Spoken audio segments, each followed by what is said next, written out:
It started with a note. 6 words written in a trembling hand, left on our bedroom mirror. Don't trust the reflection. Al. When I first saw it, I laughed. Maybe she was being dramatic. My wife loved thrillers, horror novels, anything with a touch of the supernatural. I figured it was just part of a prank, something she was building up to for our anniversary. But then she disappeared. 3 days earlier, life had felt normal, or as normal as it could be for someone like me. You see, I wasn't always the man people see today: clean clothes, decent home, an ordinary job. Just 5 years ago, I was sleeping behind a gas station dumpster with a knife tucked in my boot and nothing in my pockets but lint and fear. I was a ghost to society. One stormy night, she found me, offered me warmth, shelter, a meal. I kept waiting for the catch. But there wasn't one. She saw something in me. Or maybe she saw something through me. She never talked about her past, and I never pushed. We built a life in silence and unspoken understanding. But silence can hide the deepest secrets. The day she vanished, she'd locked the bedroom door from the inside. I broke it down. No sign of struggle. Just the note on the mirror and one of her earrings on the floor, twisted as if crushed by pressure. I called the police. They searched. Nothing. Her ID, phone, everything was still here. Except her. The case went cold within a week. Neighbors whispered. One group in particular, a trio of smug tech startup types across the street, mocked me every chance they got. They saw the worn shoes I still wore, heard the way I sometimes slipped up and used street slang. To them, I was a joke who married above his level. I didn't care. Let them laugh.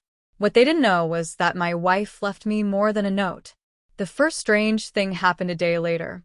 I caught my reflection in the hallway mirror, blinking. But I hadn't. I stood frozen. Goosebumps crawled up my arms. I moved my hand. The reflection was a heartbeat behind. Barely noticeable, unless you were watching for it. I reached out and touched the glass. Cold. Solid. But something pulsed behind it, like a breath from the other side. I smashed the mirror. But that wasn't the end. Mirrors began acting wrong. At night, I'd see my wife behind me, only in the reflection. Eyes wide, silently mouthing the words, "Don't trust it." Her image would flicker, half her face normal, the other distorted, melted, like something had copied her but got it just a bit wrong. I became obsessed. I stopped sleeping, started covering every reflective surface. The mirrors, TV screens, even my phone. I noticed the mocking trio from across the street began to watch me differently. Less mockery, more suspicion. One day, I saw one of them. He was watching himself in his tinted car window. But his reflection didn't move with him. He never left the car again. Later that week, police found the startup house completely abandoned. All 3 vanished, the inside mirror shattered. Every reflective surface blacked out. And that's when I understood. It wasn't just happening to me. I found the journal hidden beneath the floorboard under our bed. She'd scrawled entries in frantic handwriting, pages torn and blood-stained. They're coming through. Not ghosts. Not demons. Us. But not us.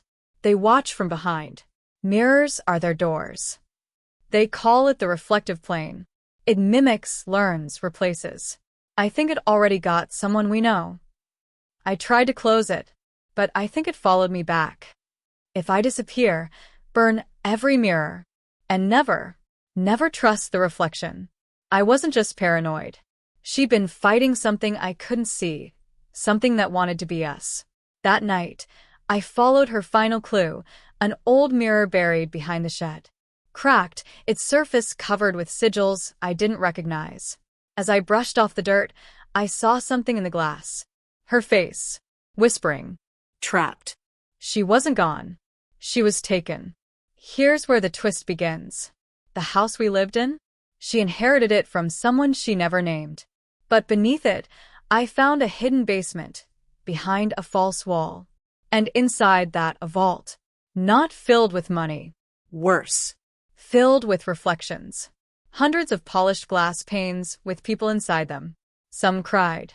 Others stared blankly. And some smiled. I realized then, my wife didn't just stumble into this. She'd been guarding it. She knew how to trap the things that came through. And she'd been trying to pass that duty to me. Now, I keep the vault sealed. I guard the house. I don't answer the mirror when it calls. I keep the lights low and the reflections dim. But sometimes, I still see her. Not in fear. Not begging. Smiling. Like she's proud. Maybe because I'm finally doing more than surviving. Because the truth is, I'm not just a former homeless man. I'm the last barrier between us and what waits behind the glass. And those who mocked me, they never understood. But now they're part of it. So if one day your mirror feels off, if your reflection lingers just a second too long, if you hear whispers from the bathroom sink at 3:33 a.m., don't panic. Just remember her words. Don't trust the reflection. And whatever you do, don't look twice. If this story kept you on edge, don't forget to like, subscribe, and share with someone who still sleeps with a mirror facing the bed. Leave a comment below.